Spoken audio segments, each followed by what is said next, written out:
அகிலம் டிவி நேயர்களுக்கு வணக்கம். இன்றைய பிரதான செய்திகள். முதலில் தலைப்புச் செய்திகள். வெளிநாட்டில் இருந்து இலங்கைக்கு திரும்புவோருக்கு போலீசார் எச்சரிக்கை. ஓட்டுநர் உரிம அட்டைகள் தொடர்பில் விசேட அறிவிப்பு. ஐநாவின் விசாரணை பொறிமுறையால் இலங்கைக்கு ஆபத்து, ஸ்ரீதரன் எம்பி பகிரங்கம்.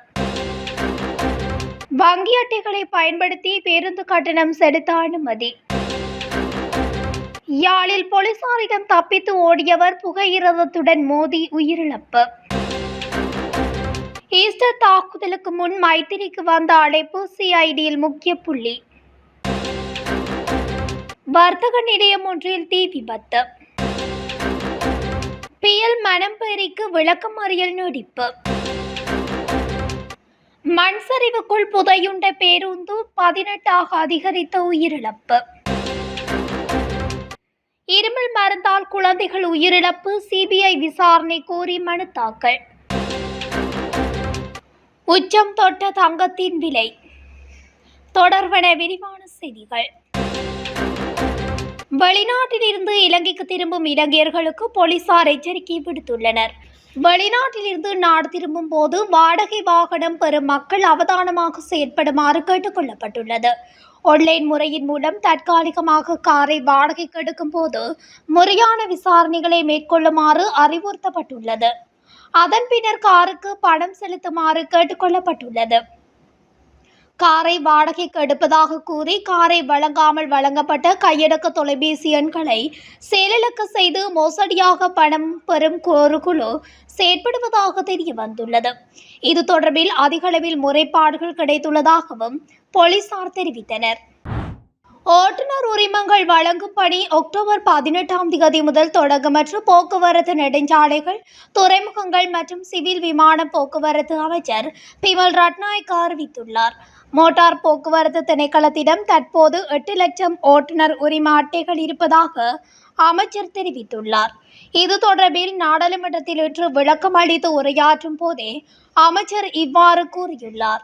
மோட்டார் போக்குவரத்து துறையிடம் உள்ள 8 லட்சம் ஓட்டுநர் உரிம அட்டைகள் தீர்ந்து போவதற்குள் மேலும் 1 மில்லியன் ஓட்டுநர் உரிம அட்டைகளை முன்பதிவு செய்ய நடவடிக்கை எடுக்கப்படும் என்றும் அமைச்சர் தெரிவித்துள்ளார்.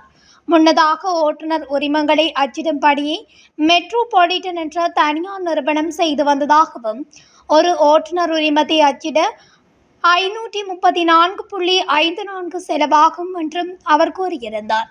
இருப்பினும் எதிர்காலத்தில் அரசாங்கம் ஓட்டுநர் உரிமங்களை அச்சிட தொடங்குவதால் ஒரு ஓட்டுநர் உரிமத்தை அச்சிடுவதற்கு தோராயமாக ரூபாய் 368.16 செலவாகும் என்று அமைச்சர் பிமல் ரட்நாயக்க வலியுறுத்தினார். அதன்படி ஒரு ஓட்டுநர் உரிமத்தை அச்சிடுவதில் அரசாங்கம் ரூபாய் 166 சேமிக்க முடியும் என்றும் அவர் கூறியுள்ளார். ஐக்கிய நாடுகள் சபையின் விசாரணை பொறிமுறையால் இலங்கைக்கு பாரிய ஆபத்து ஏற்படும் வாய்ப்புள்ளதாக நாடாளுமன்ற உறுப்பினர் சி. ஸ்ரீதரன் தெரிவித்துள்ளார். ஜெனீவாவில் நடைபெற்ற ஐக்கிய நாடுகள் சபையின் 60வது கூட்டத்தொடரில் கலந்து கொண்ட பின்னர் ஊடகங்களுக்கு கருத்து தெரிவிக்கும் போதே அவர் இதனை குறிப்பிட்டுள்ளார். சர்வதேச ரீதியாக மனித உரிமைகள் ஆணையகத்தினால் கொண்டுவரப்பட்டுள்ள பிரேரணை நிராகரிக்கப்பட முடியாதது. ஏனென்றால் இது செயற்பாட்டில் இருக்க வேண்டும் என்பதை நாங்கள் நிராகரிக்கவில்லை. ஆனால் கடந்த 15 ஆண்டுகளாக இந்த விடயத்தில் ஒரு முன்னேற்றத்தை நோக்கி எங்களால் செல்ல முடியாமல் இருக்கின்றது என ஸ்ரீதரன் குறிப்பிட்டுள்ளார். நவம்பர் 30, 2025 முதல் நடைமுறைக்கு வரும் வகையில் டிக்கெட் இயந்திரங்கள் பொருத்தப்பட்ட பேருந்துகளில் வங்கி அட்டைகளை பயன்படுத்தி பயணிகள் பேருந்து கட்டணங்களை செலுத்த அனுமதிக்க அரசாங்கம் முடிவு செய்துள்ளது. போக்குவரத்து நெடுஞ்சாலைகள், துறைமுகங்கள் மற்றும் சிவில் விமான போக்குவரத்து அமைச்சர் பிமல் ரட்நாயக்க நாடாளுமன்றத்தில் இதனை தெரிவித்துள்ளார். பேருந்து டிக்கெட்டுகள் திருடப்படுகின்றது என்பது அனைவரும் அறிந்த உண்மை. இலங்கையில் பேருந்து துறை இயங்க முடியாததற்கு அதுவே முக்கிய காரணங்களில் ஒன்றாகும்.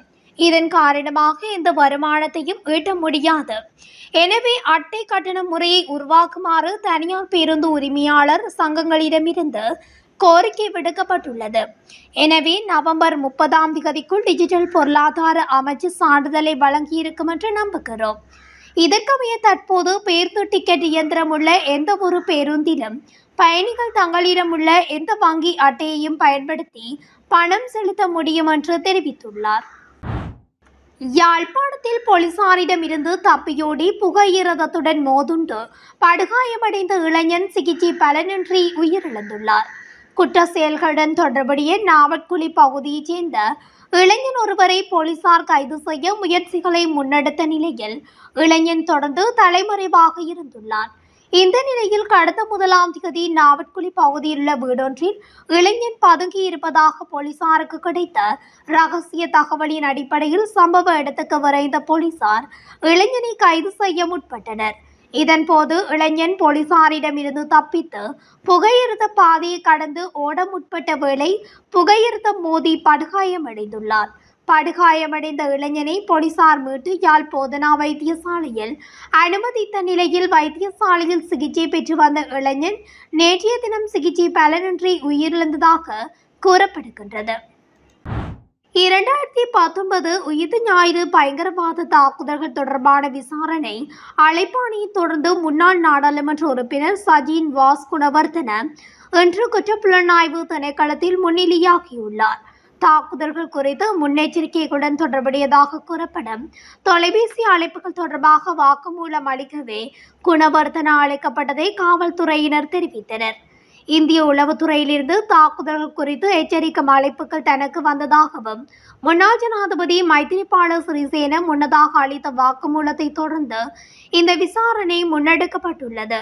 எனினும் தொடர்புடைய தொலைபேசி எண்களை ஆய்வு செய்ததில் சம்பந்தப்பட்ட அழைப்புகள் சஜின் வாஸ் குணவர்தனவினால் செய்யப்பட்டதற்கான ஆதாரங்கள் கிடைத்துள்ளதாக புலனாய்வாளர்கள் கூறியுள்ளனர். இந்த கண்டுபிடிப்புகள் தொடர்பாக குற்றப்புலனாய்வு அதிகாரிகள் தற்போது அவரது வாக்குமூலத்தை பதிவு செய்து வருகின்றனர். பன்னிப்பட்டிய தெபானாம பகுதியில் உள்ள வர்த்தக நிலையம் ஒன்றில் தீ விபத்து ஏற்பட்டுள்ளது. இதன்படி தீயினை கட்டுப்படுத்தி கோட்டை மாநகர சபையின் 2 தீயணைப்பு வாகனங்கள் சம்பவ இடத்திற்கு அனுப்பி வைக்கப்பட்டுள்ளதாக தெரிவிக்கப்பட்டுள்ளது. பிளாஸ்டிக் கடையொன்றிலேயே தீ விபத்து ஏற்பட்டுள்ளதாகவும் குறிப்பிடப்பட்டுள்ளது. மெத்தனியாவில் ஐஸ் போதைப் பொருள் உற்பத்திக்கான ரசாயன மூலப்பொருட்கள் கண்டுபிடிக்கப்பட்ட சம்பவம் தொடர்பில் கைது செய்யப்பட்ட பியல் மனம்பேரியை எதிர்வரும் அக்டோபர் 22ஆம் தேதி வரை மீண்டும் விளக்கமறியலில் வைக்குமாறு வலஸ்முல்ல நீதவான் நீதிமன்றத்தினால் உத்தரவிடப்பட்டுள்ளது. இந்தியாவின் இமாச்சல் பிரதேசத்தில் பிலஸ்பூர் மாவட்டம் மொரோடன் நகரில் ஏற்பட்ட பாரிய மண் சரிவில் சிக்கி உயிரிழந்தவரின் எண்ணிக்கை 18ஆக அதிகரித்துள்ளதாக அந்நாட்டு ஊடகங்கள் செய்தி வெளியிட்டுள்ளன. ஹரியானாவின் ரோக்தாலில் இருந்து குமர்வின் பகுதிக்கு சுமார் 30 பயணிகளை ஏற்றிக்கொண்டு பேருந்தொன்று சென்று கொண்டிருந்த போதே இந்த அனர்த்தம் இடம்பெற்றுள்ளது. குறித்த பேருந்தின் மீது திடீரென மழை சரிந்து விழுந்துள்ளது. இதனால் பேருந்து மண் சரிவில் சிக்கியுள்ளது. பேருந்து முழுவதும் பாறைக்குள் விழுந்து முழுவதுமாக மண்ணால் மூடப்பட்டுள்ளது. தகவல் அறிந்த சம்பவ இடத்துக்கு வந்த மீட்பு படையினர் பேருந்தில் சிக்கியுள்ளவர்களை மீட்க முயற்சி செய்து வருகின்றனர். மத்திய பிரதேசத்தின் ராஜஸ்தானின் நஞ்சு கலந்த இருமல் மருந்தை உட்கொண்டதால் குழந்தைகள் இறந்தது குறித்து சிபிஐ விசாரணைக்கு உத்தரவிடக் கோரி உயர் நீதிமன்றத்தில் பொதுநல மனு ஒன்று தாக்கல் செய்யப்பட்டுள்ளது. மருந்துகளின் பாதுகாப்பு குறித்த வழிமுறைகள் மாற்றப்பட்டு விதிகள் கடுமையாக்கப்பட வேண்டும் என மனுவில் கோரிக்கை வைக்கப்பட்டுள்ளது. மத்திய பிரதேசத்தின் சித்வாரா மாவட்டத்தில் கோல்ட்ரிப் எனும் இருமல் மருந்தை அருந்திய 14 குழந்தைகள் இறந்துள்ளனர். மேலும் சிலர் வைத்தியசாலையில் அனுமதிக்கப்பட்டுள்ளனர். அதேபோல ராஜஸ்தானிலும் குழந்தைகள் இறப்பு ஏற்பட்டுள்ளது. இந்த சம்பவத்தில் சம்பந்தப்பட்ட நிறுவனத்துக்கு தடை, பரிந்துரை செய்த மருத்துவர் கைது, இதர மருந்துகள் பரிசோதனை என நடவடிக்கை எடுக்கப்பட்டு வருகிறது. மத்திய பிரதேசத்தில் மேலும் 2 மருந்துகளுக்கும் தடை விதிக்கப்பட்டுள்ளது. உலக சந்தையின் வரலாற்றில் முதல் முறையாக தங்கத்தின் விலை புதிய உச்சத்தை எட்டியுள்ளது. அதற்கமைய ஒரு அவுன்ஸ் தங்கம் $4000 தாண்டியுள்ளது. உலகெங்கிலும் உள்ள பொருளாதார மற்றும் அரசியல் நிச்சயமற்ற தன்மைகள் காரணமாக முதலீட்டாளர்கள் தங்கத்தை பாதுகாப்பான முதலீடாக மாற்றுவதே இதற்கு காரணமாகும். பங்கு சந்தைகளில் தொடர்ந்து காணப்படும் நிச்சயமற்ற தன்மை, பணவீக்கம், வட்டி வீதங்களின் மாற்றங்கள் உள்ளிட்ட காரணத்தினால் தங்கத்தில் முதலீடுகளை அதிகரிக்கப்பட்டுள்ளன. பாதுகாப்பான முதலீடுகளுக்கான தேவை அதிகரித்துள்ளமையினால் தங்கம் மீதான விருப்பமும் அதனுடன் கூடிய விலை உயர்வும் ஏற்பட்டுள்ளது. தற்போதைய நிலைமைக்கு அமைய தங்கத்தின் விலை எதிர்காலத்தில் மேலும் அதிகரிக்கும் என பொருளாதார நிபுணர்கள் சுட்டிக்காட்டியுள்ளனர். இத்துடன் அகிலம் டிவியின் இன்றைய பிரதான செய்திகள் நிறைவடைகின்றன. தொடர்ச்சியாக செய்திகளை அறிந்து கொள்ள அகிலம் டிவி ஊடகத்துடன் இணைந்திருங்கள். நன்றி, வணக்கம்.